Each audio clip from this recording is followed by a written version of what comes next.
टोंक में government high school Asifabad के headmaster engineer Naseer Ahmad की सरबराही में हाई स्कूल आसियाबाद में सफाई मुहिम का आगाज किया गया।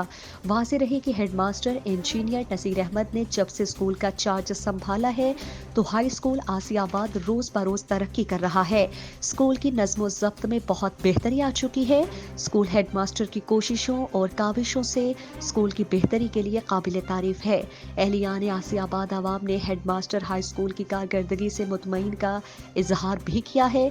जब से मौसूफ हेडमास्टर ने स्कूल का चार्ज संभाला है तो स्कूल की हालत बहुत बेहतर बन चुकी है।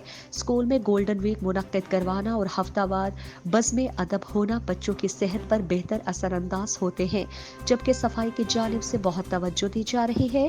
म्यूनिसिपल कमेटी के ट्रैक्टरों ने स्कूल के खंडरात, कमरों और खड़ों को बेहतर अंदाज में बनाकर साफ किया है। मज़ीद दिलचस्प मालूमात और खबरों से आगाह होने के लिए Gedrosia point Facebook page, Instagram, Twitter को फॉलो और यूट्यूब चैनल को सब्सक्राइब करें। बेल आइकॉन बटन दबाना ना भूलें ताकि मकरान समेत बलूचिस्तान की खबरों से जुड़े रहें।